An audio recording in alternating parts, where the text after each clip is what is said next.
School ఇలా ఉందా? School ఉందా? ఉంది సార్, ఉంది ఉంది. Okay okay. చెప్పండి. మా ఫ్రెండ్ తిరుమలేష్ ఫోన్ చేసిండు నిన్న సాయంత్రం చేసిండు. ఏమంటాడు? ఏమైంది మరి, వస్తా అన్నావు కదా, సిద్దిపేటకు వస్తా అంటివి, లేకపోతే కుమరళ్ళ రమ్మంటే వస్తా అంటివి, ఏమైంది రాపోయిరు అన్నమాట.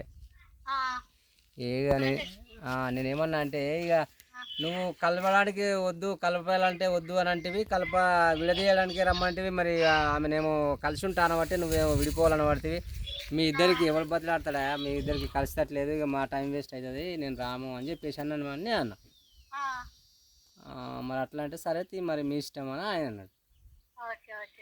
అయితే ఆయన చూసిండ్రా బాగానే అడిగి అదే అడిగి చూసిన గట్టినే అడిగితే ఆయన ఎట్టి పరిస్థితుల్లో కలిసే విషయం లేదు, ఆమెకు నాకు సెట్ కాదు, ఆయన వద్దంటే వద్దు, అవసరం అనుకుంటే నేను సావనైనా వస్తా కానీ నేను ఆమెతో కాపురం చేయలేను అని అంటాడు. అంటే నేనన్నా మరి ఆమెదేందో ఆమెకి ఇయ్యి, ఇప్పుడు నీ బిడ్డ అయితే గట్టే ఊకుంటావా, మరి ఇట్లా అన్యాయం చేస్తే ఆడపిల్లకి అన్యాయం జరిగింది కదా, అయితే 20 లక్షలు అప్పుడు మాట్లాడేదేమో కదా, మరి అయ్యపోయినావని నేను అన్న.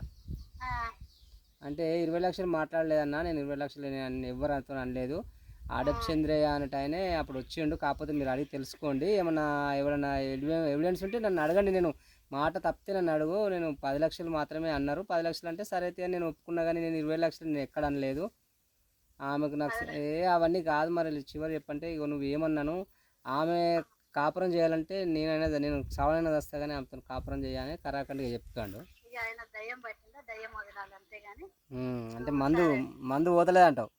మందు ఉన్నది సార్, ఖచ్చితంగా మందు ఉన్నది, అది తీసేస్తే మంచిగా అయిపోతాడు అంతే, ఆయన వేరే అదేం లేదు. అట్లా గిట్ల ఉంటే మేము ఇన్ని రోజులు ఎందుకుంటాము, గిట్ల ఎందుకు చేస్తాము, అది ఏమి మ్యాటర్ లేదు, ఇంత వద్దు అనడము ఆయనకి అర్థం అయితే లేదు. అప్పుడు మీరు మంచిగా కలిసిమెలిసి ఉన్నారు కదా. మేము ఎంత చెప్తున్నా కదా సార్, ఒక్కటే కంచంలో మొన్న మా రీసెంట్ గా మామయ్య చచ్చిపోయేంత వరకు ఒక్కటే కంచంలో పొద్దున రాత్రి తిన్నాం, అట్లా మెసులుకున్నాం మేము. అంత మంచిగా చూసుకున్నావు, మరి అట్లా మారిపోయిండు ఒక్కసారిగా. ఇక తల్లి చేసింది అది, ఇక తల్లి అయితే యాక్చువల్గా ఏమైందంటే ఆయన 7 ఏళ్ల నుంచి తల్లితో చక్కగా మాట్లాడలేదు, తండ్రితో చక్కగా మాట్లాడలేదు, మాట్లాడకపోయేసరికి ఇక తల్లి ఏం చేసిందో ఏం కథనో అది మొత్తం మీద తల్లి ఇక్కడ మ్యాజిక్ చేసింది. ఎవరైనా పెళ్ళైనాక తల్లిని వదిలిపెట్టాలి, నాకు కూడా తల్లి ఉన్నది, భార్య ఉన్నది, చూడు నేను వద్దంటలేదు కదా, ఇప్పుడు ఇంకా మా అత్తనే మా ఆయన ఎన్నో తిడితే నేనే మా ఆయన తిట్టదాన్ని, ఎందుకు అమ్మ ఇప్పుడు నువ్వేమో ఆయనేమో అంత బలంగా తిడతాడు, నిన్ను అడవులు తిడతాడు, తిట్టే నీకేం చేస్తాం ఆయన, ఎందుకంటే ఇప్పుడు నాకు తెలుసు ఆయన ఏంది ఏ కథ అనేది నాకు తెలుసు, మా ఆయనకు వాస్తవానికి లోకంలో ఎట్లా మెదలాలో కూడా తెలియదు, నేను కాదు అనుకుంటే మాత్రం ఆగం అయిపోతుంది. ఖచ్చితంగా ఆయన ఖచ్చితంగా ఎన్ని రోజులైనా ఆయన కావాలంటున్నావా? నేను కావాలి, నాకు ఆయన కావాలి, నేను బాగు చేసుకుంటా, బాగు చేసుకుంటా, నాకు కావాలంతే. ఇప్పుడు మనకి ఇప్పుడు పంట ఇప్పుడు వరి పొలం ఉంది, పట్టిందని మనం వదిలేయం కదా, సస్యరక్షణ చేసుకుంటే మంచిగా ఉంటుంది, మందులు పెట్టో ఏదో బాగు చేసుకున్నా మనం పంట బాగు చేసుకుంటాం, అంతేనా కదా.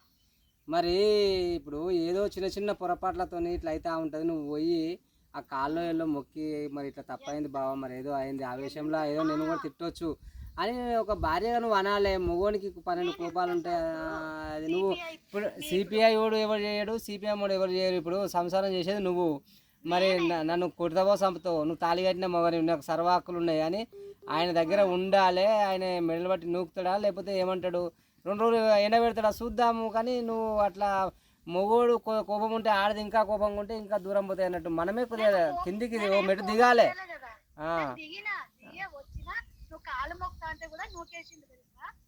అంతేనా? కాళ్ళు మొక్క అంటే కూడా నూకేసిండు. ఇప్పుడు మేము సెట్ అయ్యేది ఉంటే మొన్న 3 రోజులు 4 రోజులు వీళ్ళు ఇంట్లో తోలిచ్చిరా. ఇప్పుడు నువ్వు ఒక పని చేయి, నువ్వు నాకేం లేదు, నువ్వు రేపటి వరకు నువ్వు ఒకటి ఆలోచన చేసి ఒక సెటిల్మెంట్ అయ్యేది ఉంటే ఎంత అడుగుదామనేది చెప్పు, మరి నేను మాట్లాడి చెప్పేస్తా. నాకు సెటిల్మెంట్ వద్దు, నాకు కావాలి అంతే, నేను బాగు చేయించుకుంటా, నేను సెట్ చేసుకుంటా. ఆయనకి మాట్లాడంటావా? నువ్వు చెప్తే మాట్లాడు, ఖచ్చితంగా మాట్లాడు, అంతే అంటావా? ఆయనకు ఎలాంటి ప్రాణహాని జరగకుండా. మాకేమో నమ్మకం లేదు, నీకేమో ఆయన నేను ఒక మంచి వ్యక్తి కాదని నేను అనుకుంటున్నా, ఆయన ప్రవర్తన చూస్తే ఒక ఆడవాళ్ళని ఇట్లా తిడతాడు, ఆయన కరెక్ట్ మనిషి కాదని నేను అనబడుతున్నాయి. ఆ, తిరుమలేష్కు అసలు ఎలాంటి అలవాట్లేదు, ఆ, తిరుగుడు అలవాట్లేదు, చెడు అలవాట్లేదు, ఆ అమ్మాయిలతోటి వేరే మిస్బిహేవ్ చేసే అలవాటు కూడా లేదు. అంతే ఇక్కడ అంటారు. తల్లే రాంగ్ చేసింది. ఆ, నాకు నా భర్త ఒక్క 15 days నాతో స్పెండ్ చేస్తే మారిపోతాడు. ఆటోమేటిక్గా నేను మార్చుకుంటాను, టోటల్. అది నేను మీకు హామీ ఇస్తున్నాను. Okay okay. నా భర్త మీకు కూడా నేను మాట్లాడుతున్నాను, నా భర్తకి ఎలాంటి హాని కాకుండా, చీమ కూడా హాని చేయకుండా నేను చూసుకుంటా. సరే సరే, ఇగో ఆయన ఏడిపోడు, ఎడు తిరిగినా మన దగ్గరికి వస్తాడు, కానీ బుజ్జినైతే మంచిగా చూసుకో. నాకు తనని అప్పచెప్పండి, అప్పచెప్తే నేను చూసుకుంటా. Okay okay right. ఇట్లనే వదిలేసినామంటే ఖరాబ్ అయిపోతాడు. Okay okay. ఆ మంద అనేది తలకెక్కిందంటే మన చేతిలోకి రాలేదు సార్, ఇప్పటికే ఘోరం అయిపోతుంది, తలకెక్కితే ఇక మళ్ళీ పాయిజన్ అవుతుంది అది. పాయిజన్ అవుతుంది. అట్లా అని నా బాధ. నేను ఇంకా వెయిట్ చేస్తుంటా, ఇంకా 1 year కాదు, ఇంకా 2 years వెయిట్ చేస్తుంటే. ఈ మందు అనేది లేకపోతే నేను 2 years అయినా 3 years అయినా ఆయన అట్లే ఉండి నేను ఇట్లే ఉంటా, వెయిట్ చేస్తుంటా. ఓకే. మందు కోసం నేను ఆరాటపడుతున్నా అంతే.